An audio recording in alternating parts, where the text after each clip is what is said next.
খবর সমস্ত রাজা মহারাজাদের কাছে পৌঁছাও, যারা প্রজাপতি দক্ষের পুত্রী সতীর স্বয়ম্বরে প্রতিযোগী হতে ইচ্ছুক। পিতাশ্রী, কিন্তু আমি এই স্বয়ম্বর স্বীকার করি না।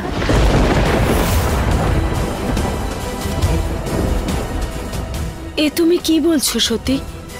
তোমার পূর্বে তোমার জ্যেষ্ঠ ভগিনীদের বিবাহ স্বয়ম্বর প্রথাতেই হয়েছিল। না জেনে বুঝে কোনো প্রথাকে স্বীকার করা সেটাও তো উচিত নয়, তাই না?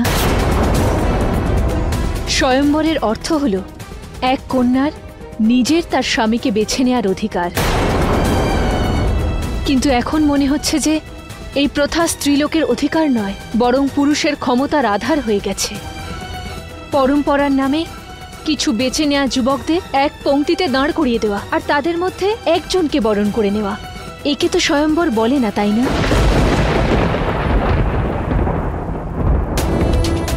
পিতাশ্রী, যদি আমায় নিজেই বর খুঁজে নিতে হয় তাহলে আমি নিজেই আমার স্বামীর খোঁজ করব।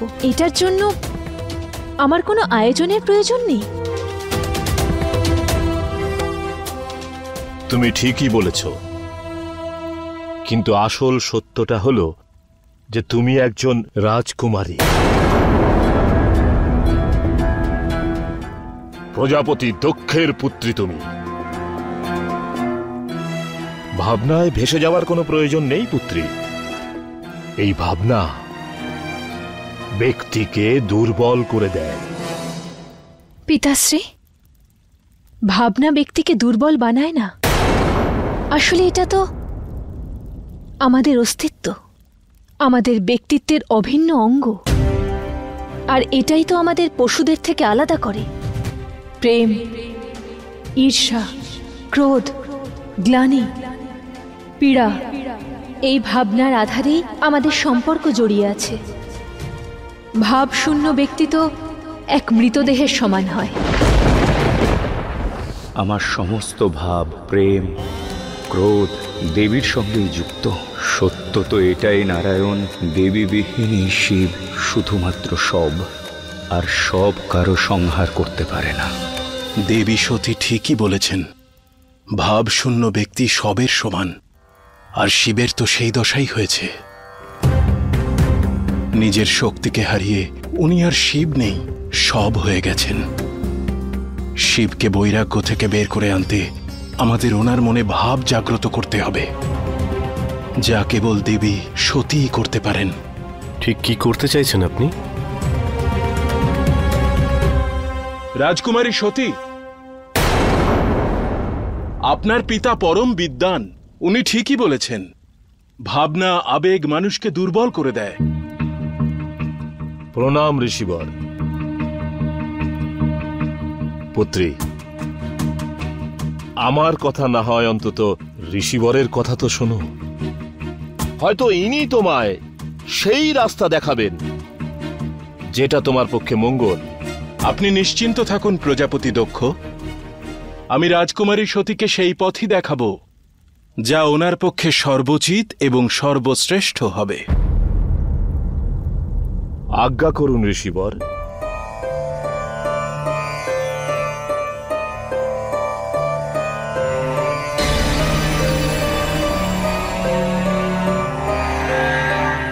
আপনি কিসের আধারে এই কথা বললেন যে ব্যক্তির ভাবনা দুর্বল হয়? আমার আরাধ্যের উপর ভিত্তি করে।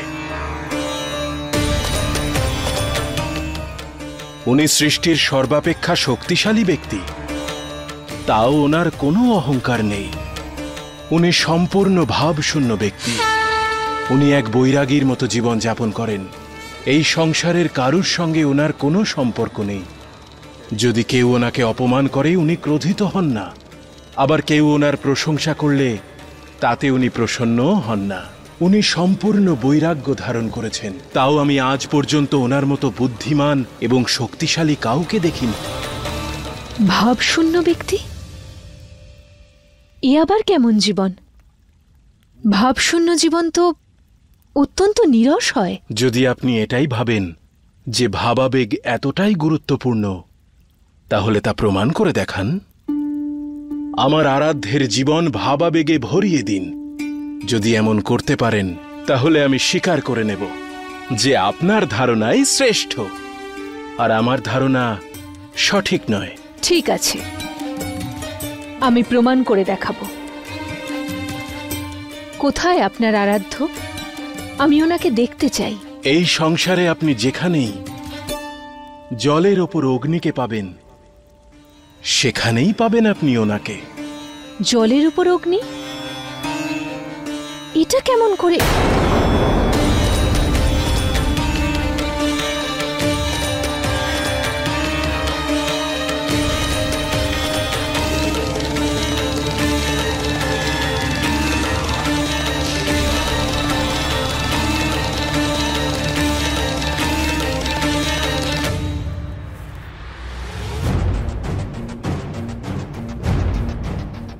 পরমপিতা, আপনি এখানে?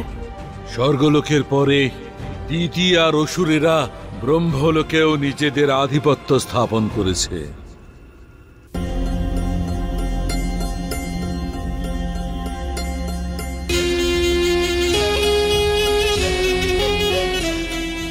আমি দুঃখিত পিতামহ, আমি আপনাকে আপনারই স্থান থেকে বিতাড়িত করতে চাইনি, কিন্তু কি করব? একটা নতুন আরম্ভের জন্য কারোর অন্ত খুব আবশ্যক হয়ে পড়ে।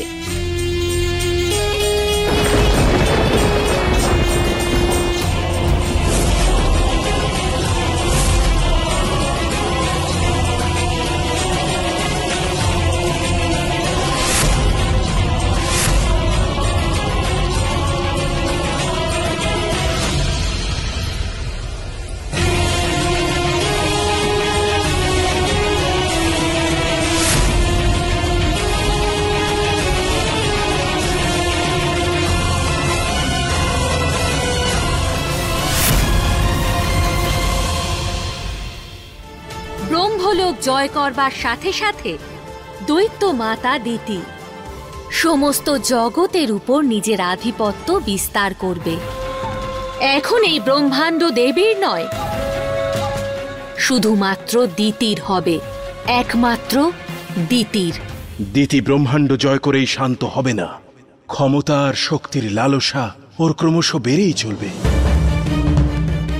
ও প্রত্যেক লোক আর কার্যকে নিজের অধীনে আনার চেষ্টা করবে।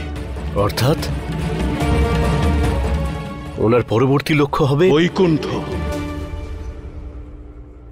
মাতা ঠিকই বলেছিলেন, বৈকুণ্ঠ বৈভব আর ঐশ্বর্যে পরিপূর্ণ, আর শীঘ্রই এই সব কিছু অসুরদের হবে। ব্রহ্মলোক হারানোর পরে যদি আমরা বৈকুণ্ঠ হারিয়ে ফেলি, তবে তার অর্থ হবে কৈলাসের পতন নিকটে। এই সমস্যার সমাধান তো দেবীকে বার করতেই হবে। দেবী হলেন সেই শক্তি যিনি সৃষ্টির নির্মাতা, যিনি এমন জটিল কার্য এত সহজে সম্পন্ন করতে পারেন। তার কাছে এই ছোট্ট প্রশ্নের উত্তর খোঁজা এমন কি কঠিন কাজ? জলের উপর অগ্নি, এটা কি করে সম্ভব? আর এটা কেমনই বা জায়গা?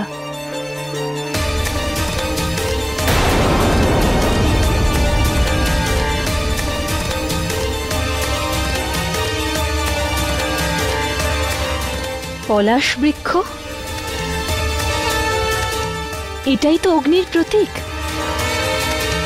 এবার এই পথই দেবী শক্তিকে মহাদেবের কাছে পৌঁছে দেবে। এর তাৎপর্য হচ্ছে এই যে শিব আর শক্তির মিলন সন্নিকটে, আর কোনো বাধা উৎপন্ন হবে না।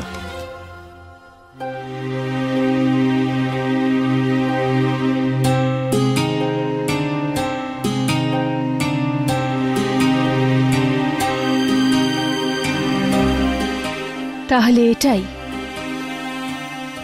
জলের উপর অগ্নির প্রতীক।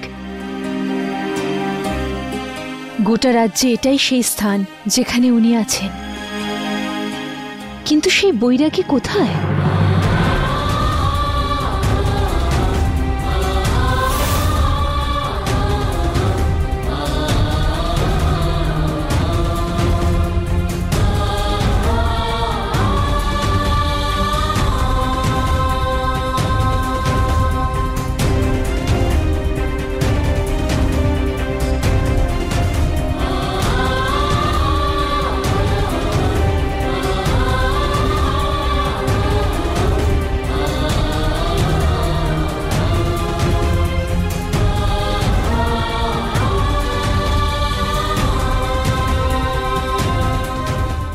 এই অঘরী।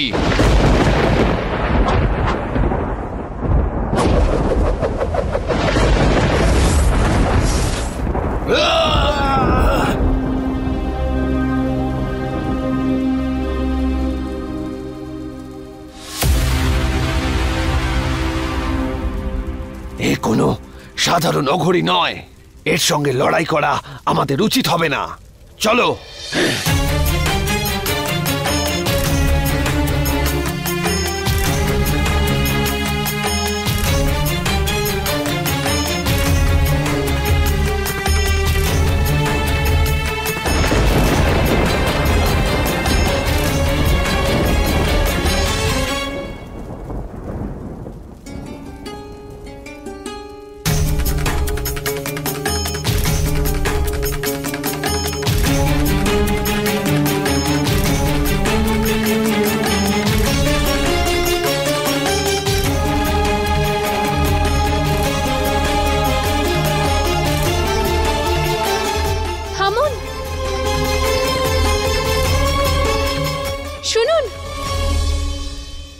আমি জানি না আপনি বৈরাগ্য কেন বেছে নিয়েছেন, কিন্তু যার কারণে আপনি বৈরাগ্যের পথ বেছে নিয়েছেন, আপনাকে তার শপথ, আপনি থেমে যান।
কে আপনি?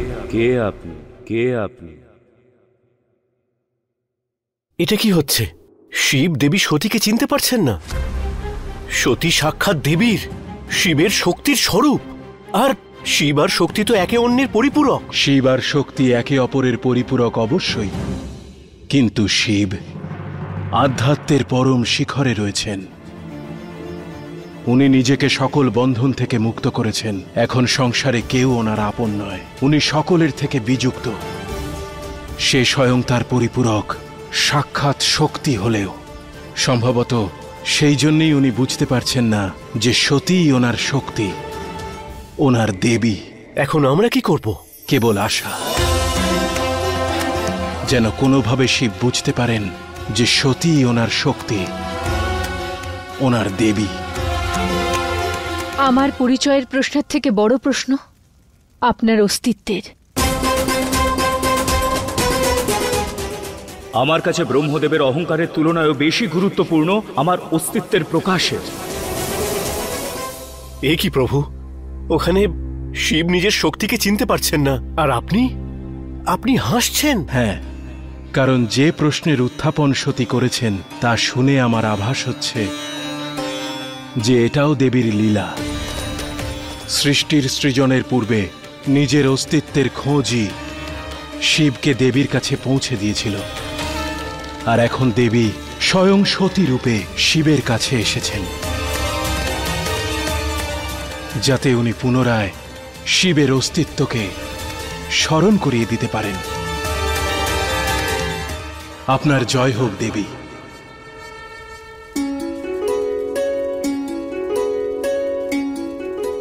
নিজেকে আপনি বৈরাগী বলেন, কিন্তু এখনো আপনি এই পলাশ ফুলকে বড় ভালোবাসেন।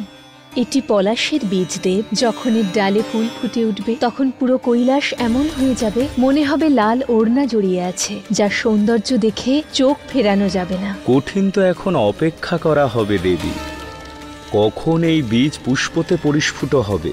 কারণ যখন প্রকৃতি তার এত প্রশংসা করছেন, তাহলে প্রকৃতই তা খুব সুন্দর হবে। নিজের ধ্যানের জন্য, সাধনার জন্য সেই জায়গায় বেছে নেন যেখানে পলাশ বৃক্ষ থাকে। আপনি কারোর কথা শোনেন না, কিন্তু আমি যখন আপনাকে কারো শপথ দিলাম আপনি থেমে গেলেন, তার উপর আমার কথাও শুনছেন।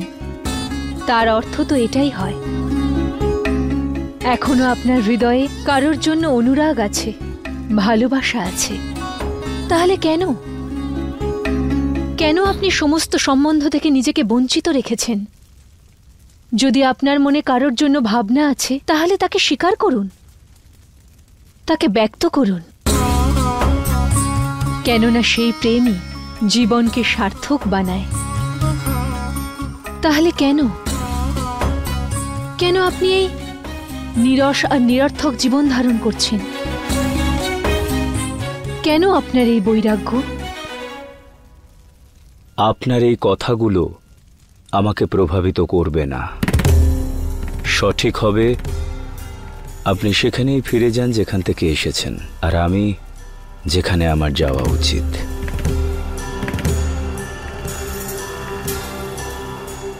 সংসারে কারোর জীবনই প্রেমবিহীন হয় না।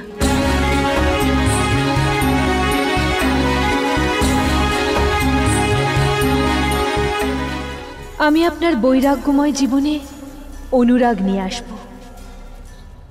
সতী স্বয়ং শক্তি, উনি হার মানবেন না। উনি শিবের হৃদয়ে প্রেমের বীজ অবশ্যই রোপণ করবেন, আর যখন সেই বীজ অঙ্কুরিত হবে সেই মুহূর্তে শিব শক্তির অস্তিত্ব অনুভব করবেন। আর সবশেষে আমাদের ওপর অসুরদের অত্যাচারও শেষ হবে।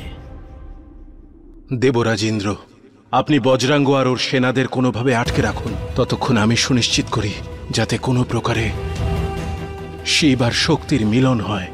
অন্যথায় সৃষ্টি প্রলয়ের পথে অগ্রসর হবে।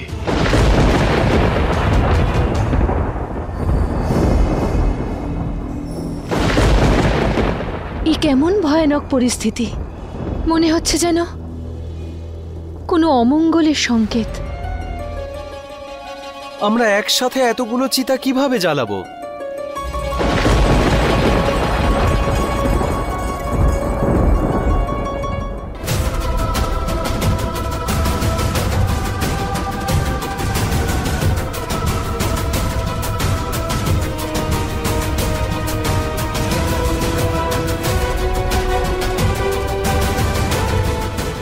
এই মূর্খ দেবতারা এত সহজে পরাজয় স্বীকার করবার নয়। আচ্ছা ঠিক আছে, একটু বিলম্বই না হয় হবে। খুব শীঘ্রই বৈকুণ্ঠ আমার দখলে আসবে।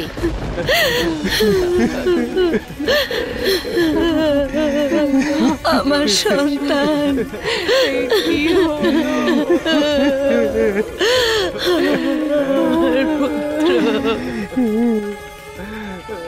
ঋষিবর, এরকম ভয়ানক পরিবেশে এনাদের অন্তিম সংস্কার কিভাবে সম্ভব?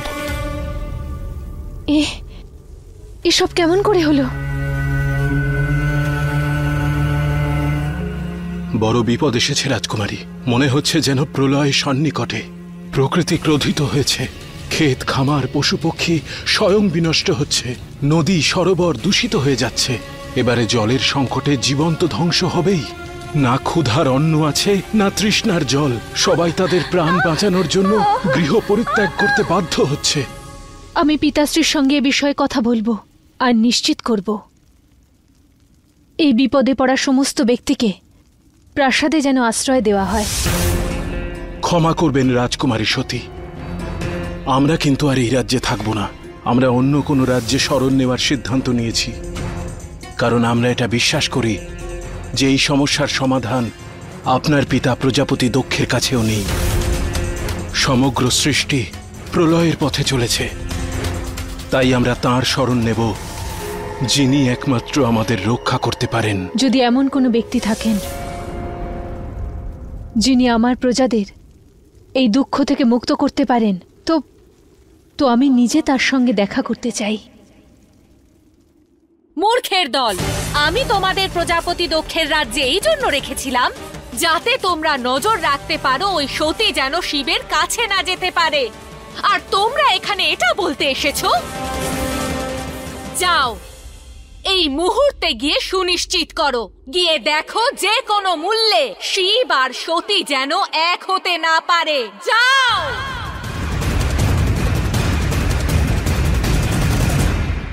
আপনি আমাকে ওনার কাছে নিয়ে চলুন। কিন্তু আপনার পিতা প্রজাপতি দক্ষ সেই অঞ্চলে কারোর প্রবেশ নিষিদ্ধ করেছেন, তাই সেখানে কেউ যেতে পারে না। কারণ কেউ যদি সেখানে যায় তাহলে আদেশ অনুসারে এই রাজ্যে আর ফিরতে পারবে না। এটাই রাজ আদেশ। রাজধর্মের প্রথম নিয়ম হলো প্রজাদের সেবা করা।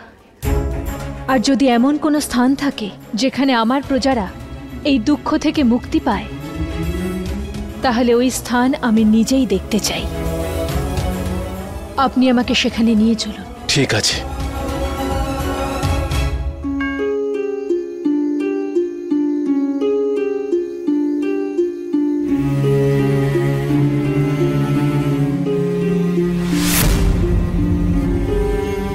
এই হলো সেই স্থান যেখানে আমরা সবাই শরণ নেব, কারণ এখানেই আমাদের রক্ষা সম্ভব।